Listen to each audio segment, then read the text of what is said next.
15ই জানুয়ারি থেকে শুরু হতে যাচ্ছে প্রধানমন্ত্রীর অগ্রাধিকার ভিত্তিক প্রকল্পের PWL আওতায় 16,50,000 ঘরের টাকা বিতরণের প্রক্রিয়া।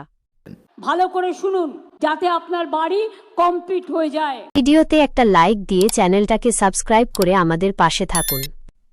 16,50,000 ঘরের টাকা বিতরণের প্রক্রিয়া। নির্ধারিত সময়েই মিলবে কিস্তি।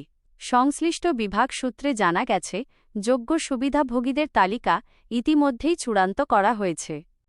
স্বচ্ছতা বজায় রাখতে ডিজিটাল পদ্ধতিতে সরাসরি উপভোক্তাদের ব্যাংক অ্যাকাউন্টে বা নির্দিষ্ট পোর্টালে এই অর্থ পৌঁছে দেওয়া হবে। মূলত গ্রামীণ আবাসন প্রকল্পের গতি বাড়াতে এবং গৃহহীনদের মাথা গোঁজার ঠাঁই করে দিতেই এই বিশাল কর্মযজ্ঞ হাতে নেওয়া হয়েছে। এক নজরে বিস্তারিত। মোট ঘর 16,50,000। প্রক্রিয়া শুরু 15ই জানুয়ারি 2026। পদ্ধতি: সরাসরি ব্যাংক ট্রান্সফার বা ডিজিটাল পেমেন্ট। তালিকা: PWL প্রায়োরিটি ওয়েটলিস্ট থেকে যোগ্যদের নাম নির্বাচন করা হয়েছে।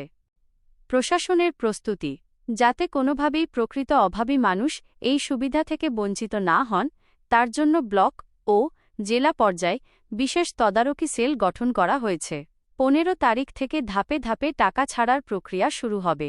কর্তৃপক্ষের পক্ষ থেকে জানানো হয়েছে, যাদের নাম চূড়ান্ত তালিকায় রয়েছে তারা যেন তাদের ব্যাংক অ্যাকাউন্ট সচল রাখেন। কোনো ধরনের আর্থিক লেনদেন বা দালালের খপ্পরে না পড়ার জন্য সাধারণ মানুষকে সতর্ক করা হয়েছে। সাধারণত সরকারি আবাসন প্রকল্পে, যেমন আবাসন বা আশ্রয়ন প্রকল্প, যে প্রক্রিয়াগুলো অনুসরণ করা হয় তার ভিত্তিতে এই তথ্যগুলো সাজানো হয়েছে। PWL হল এমন একটি তালিকা যেখানে ভূমিহীন, গৃহহীন বা অতিদরিদ্র পরিবারগুলোকে তাদের অভাবের তীব্রতা অনুযায়ী ক্রমানুসারে সাজানো থাকে।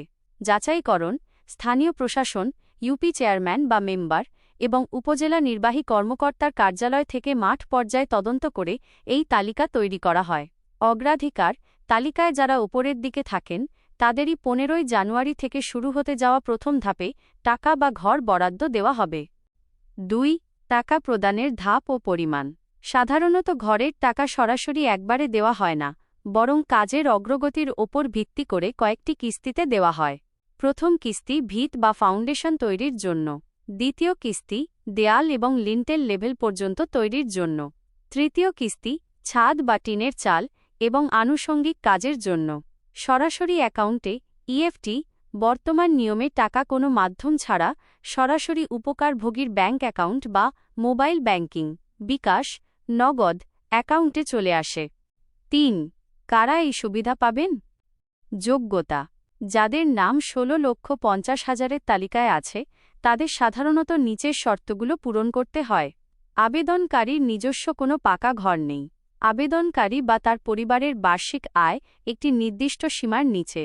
আবেদনকারীর নামে অন্য কোনো সরকারি আবাসন প্রকল্পের সুবিধা নেওয়া নেই। 4.15ই জানুয়ারি থেকে আপনার করণীয়: আপনার নাম যদি তালিকায় থাকে তবে এই বিষয়গুলো নিশ্চিত করুন। ব্যাংক অ্যাকাউন্ট: আপনার দেওয়া ব্যাংক অ্যাকাউন্টটি সচল আছে কি না যাচাই করুন। ডকুমেন্ট: NID কার্ড এবং ছবি প্রস্তুত রাখুন। যোগাযোগ: আপনার স্থানীয় ইউনিয়ন পরিষদ কার্যালয় বা উপজেলা প্রকল্প বাস্তবায়ন কর্মকর্তার PIO অফিসে যোগাযোগ করে নিশ্চিত হন যে আপনার কিস্তিটি কোন পর্যায়ে আছে। 5. সতর্কবার্তা: এই ধরনের বড় প্রকল্পের সময় কিছু প্রতারক চক্র সক্রিয় হয়। মনে রাখবেন, সরকারি এই ঘরের টাকা পাওয়ার জন্য কাউকে কোনো অগ্রিম টাকা বা ঘুষ দেওয়ার প্রয়োজন নেই।